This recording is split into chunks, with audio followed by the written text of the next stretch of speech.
தளபதி கூட வந்து அவரெல்லாம் பராசக்தி இல்லை, எந்த சக்தியோட வந்தாலும் அவங்களால போட்டி போட முடியாது. 10 கார்த்திகேயன் சேர்ந்து இப்போ நடிக்கணும் தலைவா, தளபதி தான். இதே சிவகார்த்திகேயன் முதல் சொல்லு, ரெட் ஜெயந்தி முதல் சொல்லு, யாரு எங்க இருப்பாங்கன்னு அப்புறம் தெரியும். அப்பா இல்ல, அவர் டப்பா டப்பா தான். சவுக்கு சங்கர் யாரா வேணாலும் இருக்கட்டும், ஆனா ஒரு வீட்டில் போய் இது மாதிரி எம்ஜிஆர் இடுப்பு பிடிக்கலையா, இல்லை ஜெயலலிதா இடுப்பு பிடிக்கலையா, கட்டி பிடிக்கலையா, வைத்தியம் பார்க்கலையா, சும்மாலாம் பேசணும்னு நினைச்சு பேசக்கூடாது. இதே பிஜேபியில் இருக்க சரத்குமார் ஒரு படத்தில் நடிச்சிருக்காரு நமிதாவோட சேர்ந்து, நிறைய இது இருக்கு சொல்லலாம். நார்மலாக 200 ரூபா கொடுக்குறாங்க, ஏன்னா உடன்பிறப்புக்கு 2000 ரூபா கொடுத்து பேச வைக்கிறேன். இந்த மாதிரி இந்த அடி வந்து நிறைய பேர் கேள்வி கேட்டுக்கிட்டே இருந்தாங்க. பேர் சொல்ல மாட்டாரு நாங்க பேர் சொல்லிட்டாரு, அதானே எதிர்பார்த்தீங்க. என்னத்த கேட்பாங்க, பேர் சொல்ல மாட்டாரு, அடுத்து எதை கேட்பாங்க? அவர் கேட்கறது ஒண்ணுமே இல்லை, இனிமே எல்லாத்துக்கும் பதில் கொடுத்துறாரு. இனிமே எங்க தளபதிட்ட ஒருத்தவனே நைட்டு தூங்கவே மாட்டாங்க. எங்க தளபதிட்ட கேள்வி கேட்கறதுக்கு முன்னாடி கேட்கலாமான்னு யோசிச்சுட்டு கேட்க சொல்லுங்க. அது ஆடா இருந்தாலும் சரி, இப்போ உள்ள தமிழ்நாட்டு அரசாங்கமா இருந்தாலும் சரி. ஆமா, அப்பா இல்ல, அவர் டப்பா டப்பா தான். பெண்கள் பாதுகாப்பா இருக்காங்க, அதனால அப்பான்னு கூப்பிடுறாங்க. அவங்க சொல்லுவாங்க. 1091 குழந்தைகளுக்கான நம்பர், பாலியல் வன்கொடுமைக்கு குழந்தைகளுக்கு 1091, 1098 பெரியவங்களுக்கா, லேடிஸுக்கு. இது நம்பர் கொடுக்குறவங்களுக்கு எதுக்கு இது ஆச்சு? இது வந்து பெண்களுக்கு பாதுகாப்பாக இருக்காருன்னே வச்சுக்குவோம், ஓகேங்களா? அப்புறம் எதுக்கு இவ்வளோ கேஸ் ஃபைல் ஆகுது? போலீஸ் துறை அவர் கையில் தானே இருக்குது.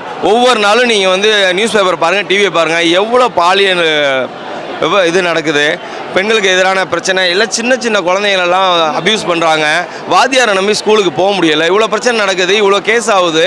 இது வரைக்கும் இந்த 4 வருஷத்துக்கு முன்னாடி இந்த அளவு கேஸ் பதிவாகலை. இந்த 4 வருஷத்துல தான் நடக்குது. அதுவும் குறிப்பாக இந்த கடைசி 1 வருஷத்தில் ஏகப்பட்டது. எதனால் நடக்குது? எல்லாம் போதை, எல்லாம் வந்து கஞ்சா அதிகமாக புழங்குது. இதை வந்து தடுக்க தவறுனது யார்? அவங்க தானே. அப்புறம் எப்படி அவங்களே வந்து பாதுகாப்பாக இருக்காங்கன்னு சொல்கிறாங்க? ஏதாச்சும் ஒரு அறிக்கையை காட்ட சொல்லுங்கள். போலீஸ் வந்து என்னென்ன இது இப்போ இது வரைக்கும் மாட்டின ஆளுங்களுக்குலாம் எவ்வளோ பேருக்கு தண்டனை வாங்கி கொடுத்துருக்காங்கன்னு கேட்க சொல்லுங்கள். பொய்யா கேஸ் போடுறாங்க, போட்ட மாதிரி நடிக்கிறாங்க, அவ்வளோதான். கேஸ் போட்டவங்க எல்லாரும் வந்து தண்டிக்கப்பட்டிருக்காங்களா அப்படிங்கிறதையும் பார்க்கணும்ல. இதெல்லாம் ஏன் அண்ணாமலைக்கெல்லாம் தெரிய மாட்டேங்குது? அவர் வந்து குறிப்பாக ஒரே ஒரு விஷயத்தை மட்டும், மும்மொழி கொள்கை மட்டும் வச்சு தொங்குறாரு ஆட்டுக்குட்டி அண்ணாமலை. இதில் எவ்வளோ பிரச்சனை தமிழ்நாட்டில் இருக்குது. நமக்கு தர வேண்டிய நிதியை வாங்கி தர மாட்டேங்கிறாரு. ஃபஸ்ட்டு நீ என் மண் என் மக்கள் நடந்தீங்களாங்க சார்? நீங்கள் ஒரு எஸ்பி, நீங்கள் வந்து ஒரு எஸ்பி அந்தஸ்தில் இருந்த ஒரு காவலர், நீங்கள் நடந்தீங்கல்ல, உன் மண்ணுக்காண்டி மக்களுக்காண்டி என்ன பண்ணுனீங்க? உங்கள் நிதி தர மாட்டேங்கிறாங்க, உங்கள் பாஜக அரசு நிதி தர மாட்டேங்கிறாங்க. அதை வாங்கி கொடுத்துட்டு நீங்கள் பேசுங்க. நீங்கள் பேசுகிறத நாங்கள் வந்து ஃபாலோ பண்ணுறோம். நிதி வாங்கி கொடுக்க வாய் திறக்க மாட்டேங்க. நாங்கள் ஜிஎஸ்டி கட்டுறோம். ஜிஎஸ்டி வந்து தென் மாவட்டங்களில் மாநிலங்கள்லேருந்து அதிகமாக போகுது. அதை வாங்கி வச்சுட்டு குஜராத்துக்கு நிதி ஒதுக்குறீங்க, தமிழ்நாடு நிதி ஒதுக்க மாட்டேங்கிறீங்க. அதெல்லாம் கேட்க மாட்டேங்கிறாரு. கண்ணுக்கு தெரியாதா அண்ணாமலைக்கு? அதனால் அவரோட அண்ணாமலையோட கேள்வியெல்லாம் நாங்கள் வந்து உள்வாங்கி அதுக்கு பதில் சொல்கிறதே வேஸ்ட்டு தான். அதுவே மிகப்பெரிய தளபதி இப்போ சொல்லிட்டார். தளபதி இப்போ தெளிவாக என்ன சொல்லிட்டாரு? 2 பேத்துக்கு, ஏன்னா டிவிக்கும் திமுகவுக்கும் மட்டும்தான் இந்த அரசியலில் இப்போ நடக்க போகிறது போட்டி. தெளிவாக சொல்லிட்டாரு. வயிற்றில் இருக்கிற பெண் குழந்தை, கருவில் இருக்கிற பெண் குழந்தை இருந்தால் கூட அது கூட பாதுகாப்பு இல்லைங்க. டிஎம்கேவுக்கு மிகப்பெரிய எதிரியே நாங்கள் தான். டைரக்ட் டு டைரக்ட் எங்களுக்கு டிஎம்கே தான் தளபதி சொல்லிட்டாரு. இதுக்கப்புறம் ஏடிபிடின்னு சொல்லிட்டு இருந்தா அவர் கண்ணாடியை பார்த்து சொல்லிக்க வேண்டியதான். இந்த வடிவேலு ஒரு தடவை ஒரு படத்தில் வந்து கண்ணாடியை பார்த்துட்டு ஐயோ குரங்கு பொம்மையை பார்த்துட்டு பயப்படுவார்ல, ஐயோ நம்ம ஃபோட்டோ பார்த்துட்டு, அது மாதிரி அண்ணாமலை கண்ணாடியை பார்த்து பேசிக்க வேண்டியதான். அவர் தான் மிகப்பெரிய பி டீம். பாஜகவுக்கு பி டீம் திமுக, திமுகவுக்கு பி டீம் பாஜக. அதெல்லாம் மிகப்பெரிய சவுக்கு சங்கர் யாராக வேணாலும் இருக்கட்டும், ஆனால் ஒரு வீட்டில் போய் இது மாதிரி பண்ணுறது மிகப்பெரிய அராஜகம். அதுக்கு திமுக அரசு என்னங்க ஸ்டெப் எடுத்துச்சு சொல்லுங்கள்? ஒரு தனி மனிதன் ஒருத்தன் வீட்டில் நடந்தாலும் தப்பு தான். உங்களை விமர்சிக்கிற ஒருத்தவங்க வீட்டில் நடந்தாலும் அது தப்பு தான். அது மிகப்பெரிய தப்பு, அது கண்டிக்கத்தக்கது. அது வந்து மிகப்பெரிய தப்பு. அதுக்கு வந்து இந்த திமுக கவர்மெண்ட் ஏதாச்சும் ஆக்ஷன் எடுத்திருந்தாங்கன்னா கூட பரவாயில்ல. அதை செய்யலைன்னா இதை செய்ய வச்சே திமுக தான், திமுகவோட ஆட்கள் தான். அப்போ அவங்க தான் ஆளுநர் செய்ய சொல்லியிருக்காங்க, திமுக தான் செய்ய சொல்லியிருக்காங்க. எப்படிங்க தைரியம் வரும்? நல்லா கேட்டுங்க.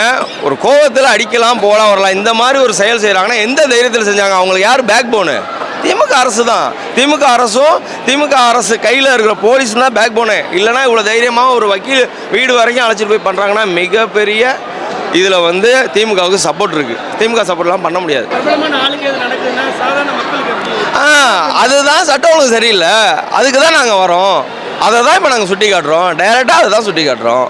நாங்கள் தான் டிஎம்கேக்கு மாற்று, தமிழ்நாட்டில் வேறு எந்த கட்சியுமே கிடையாது. அதே மாதிரி அண்ணாமலை அவர்கள் வந்து இடுப்பு கிள்ளி நடிக்கிறார் விஜய் அப்படின்லாம் அரகுருவா பேசுறாரு. கரெக்ட். எம்ஜிஆர் விடுங்க, ஜெயலலிதா இடுப்புக்கு பிடிச்சி தான் ஆடினாங்க. இப்போ பாஜகவில் ஒரு ஆக்டர் வந்து சினிமா, அது அவர் தொழில். எம்ஜிஆர் இடுப்பு பிடிக்கலையா, இல்லை ஜெயலலிதா இடுப்பு பிடிக்கலையா, கட்டி பிடிக்கலையா, வைத்தியம் பார்க்கலையா? சும்மாலாம் பேசணும்னு நினச்சி பேசக்கூடாது. என்ன புரியுதுங்களா? சினிமா நடிகர் வந்து அவங்களோட தொழில், அது அவங்க தொழிலாக தான் பார்க்குறாங்க. இதை வந்து இடுப்பு கழிச்சு நடிச்சாருன்னா உன் கட்சி மீட்டிங்கில் எத்தனை பேர் இடுப்புகள் நான் சொல்லவா, வீடியோ காட்டவா? அண்ணாமலை இப்போ சொல்கிறாருல, இதே பிஜேபியில் இருக்க சரத்குமார் ஒரு படத்தில் நடிச்சிருக்காரு நமிதாவோட சேர்ந்து. நிறையா இது இருக்குது சொல்லலாம். குஷ்பு மேடம் இருக்காங்க. நாங்கள் இழுத்து அவர் சொல்கிற மாதிரி நாங்கள் வந்து வக்கர புத்தியோட கீழ்த்தரமாக செய்யக்கூடாதுன்னு பார்க்குறோம். அவங்களும் ஒரு நடிகை தான், அதுலேருந்து தான் உங்கள் கட்சியில் இருக்காங்க. சரத்குமார் இருக்காங்க, சரத்குமாரோட ஒய்ஃபு ராதிகா இருக்காங்க. அவங்களோட எல்லா படத்தையும் இப்போ நோண்டி எடுத்து போட்டாக்க ஒத்துக்குவீங்களா நீங்கள் இடுப்பகள் நாங்கன்னு? அது அவங்களோட தொழிலுங்க, தனியாக பார்க்கணும். அதே மாதிரி பவன் கல்யாண் இருக்கார், விஜய்க்கு ஈக்குவலான ஒரு ஸ்டாராக இருந்து இப்போ வந்து துணை முதல்வர் இருக்கார். அவரோட படத்தெல்லாம் எடுப்போமா? அவர் எந்தெந்த படத்தில் இடுப்புகள்னாரு, யார் யார் கூட டுவேட் பண்ணார்னு அவங்களோட தான் நீங்கள் கூட்டணியில் இருக்கீங்க. அதெல்லாம் தவறு. அரசியல் வேறு, தொழில் வேறு. இவங்க நடிப்பு இவர் தொழில். நடிப்பில் அவர் டைரக்டர் சொல்கிறதையும் டான்ஸ் மாஸ்டர் சொல்கிறதையும் செஞ்சார். இப்போ வந்து அரசியலுக்கு வந்துட்டார். ஆனால் நீ அரசியல் எது, நடிப்பு எது, ரியல் எதுன்னு தெரியாமல் நீ பேசுகிறீங்கன்னா நீங்கள் வந்து உண்மையில் ஐபிஎஸ் வந்து போலீஸ் சர்டிஃபிகேட்டில் தான் ஐபிஎஸ்சில் சேர்ந்துறீங்க, படித்து சேரல. அதே மாதிரி திமுக டெய்லி ஒரு கூட்டம் போடுறாங்க, எல்லா கூட்டத்தையும் ஒரு ஆளை ஏற்றி விட்டு. ஆமாம், டைரெக்டாக பேச வக்கீல்ல காசு கொடுத்தா யாராலும் பேசுவாங்க. காசு கொடுத்து ஆமாம். ஸோ இப்போ நார்மலாக 200 கொடுக்குறாங்க, ஏன்னா உடன்பிறப்புக்கு 2000 கொடுத்து பேச வைக்கிறாங்க. இதுதான் உண்மை. மற்றபடி யாரும் உணர்வாக யாரும் பேசலை. அப்படி பார்த்தா பொதுமக்கள் தான் பேசணும்.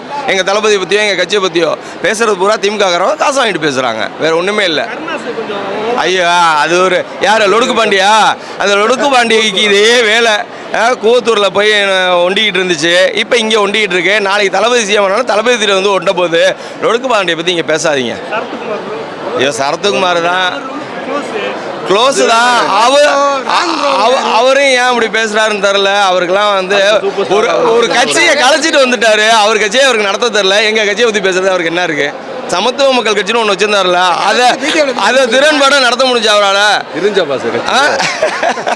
அப்போ அந்த கட்சியை நடத்த முடியாது ஒருத்தர் அடுத்த கட்சியில் போய் ஒட்டுவார் ஒட்டி மாதிரி ஒட்டுண்ணி மாதிரி போய் ஒட்டிக்கிட்டவர் வந்து எங்கள் கட்சியை பற்றி பேசக்கூடாது. இல்லாட்டி நாங்களும் அண்ணாமலை மாதிரி லண்டன் போய் படிக்க போனதெல்லாம் தெரிஞ்சுக்கணும்னாக்க ஓகேவா? கண்டிப்பா தெரியா இருக்கும். தளபதி தான் சிஎம். எங்க ஜனநாயகம் தான், எங்க ஜனநாயகம். தமிழ்நாடே பார்க்காத அரசியலை இப்ப பார்க்க போறாங்க. தளபதி படம் வருது, பொங்கலுக்குன்னு சொல்லிட்டாங்க. ஆமா, ஜனவரி 9 பிரச்சனை கொடுக்கிறதுக்காக பராசக்தி படத்தை இறக்குறாங்க. கண்டிப்பா வராது ப்ரோ, சிங்கிளா வருவார் தளபதி. கண்டிப்பா பராசக்தி யார் எந்த கார்த்திகை 10 கார்த்திகேயன் சேர்ந்து நடிக்கணும் தலைவா, தளபதி தான். அதை லெஃப்ட் ஹேண்டில் டீல் பண்ணிட்டு போயிட்டே இருப்பார் தளபதி.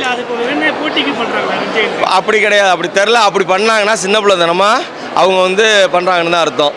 தளபதி கூட வந்து அவரெல்லாம் பராசக்தி இல்லை, எந்த சக்தியோட வந்தாலும் அவங்களால போட்டி போட முடியாது. அடி பேரடி விழுவும். அது தளபதியாக கொடுத்தது விருப்பப்பட்டு.